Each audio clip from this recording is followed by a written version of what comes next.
Hey, this is week 3 of the Gospel of Luke, an investigation into the life, work, teaching, and claims of Jesus of Nazareth. And today, we are focused on what theologians refer to as the Annunciation. Luke chapter 1, verses 26 through 38, picks up on the announcement of the angel Gabriel to this poor, young, virtuous, perhaps illiterate junior high girl living in Nazareth, and telling her that she has found favor with God and she is going to give birth to the one everyone has been waiting for, to the Messiah, to the promised one, to the rescuer. We try in this study to understand how this announcement would have been understood by Theophilus and other first century readers, and I make 5 big points. First of all, they would have instantly zeroed in on the claim of a miraculous birth.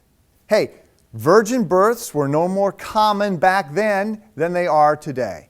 So the idea that this is a supernatural conception would have jumped off the pages of Luke's report at them. I realize some people dismiss the virgin birth. Hey, it's not a small matter. Yes, we understand where babies come from. We understand how regular births happen. What we need to understand is that the claim is that Jesus is not a regular person. Our life begins at conception. He's God. He has always existed as God before time. And so it is a unique process whereby He takes on humanity, adds it to deity, while remaining fully God, becomes fully man. So we look initially then at the virgin birth and the supernatural aspect of Christ's arrival. The second thing that would have jumped off the page for Theophilus is the humiliation of the whole thing. The shock is not that God could become a man. The shock is that God would become a man, that He would stoop that low. And almost as if adding insult to the whole process is the idea that He is going to show up in Nazareth, a know-nothing town, a tiny little crossroads where nothing good happens there, and also that He is not choosing to be born in a palace to a queen with the best education and all the resources that the world can offer. He has selected Mary. Again, this young, uneducated, simple, poor girl. She will be the mother of God.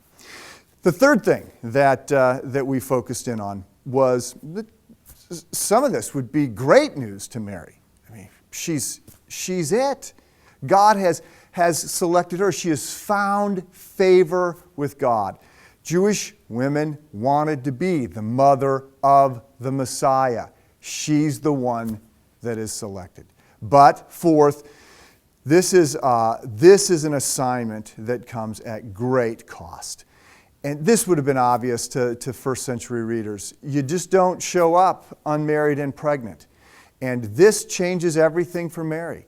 It is a hard ask, but number 5, her response is perfect. She says, I am the Lord's servant. May it be unto me as He wills. I will do whatever I am asked to do. This is at great cost to herself. She is giving up the life she had planned in order to go down a different path, a hard path. She says yes to God. The question today is, have you said yes to God? We pray, right? Thy will be done. Right? I defer to God. But what most people mean by that is, I will acknowledge you, Lord. Bless my plans. I will agree that you exist and I will worship you. Give me an easy life. That's the way I want to be blessed. And that isn't always the plan. So the question is, can you be more like Mary? Can I be more like Mary? Not to have faith in her, but to have faith like she has. Have a great study.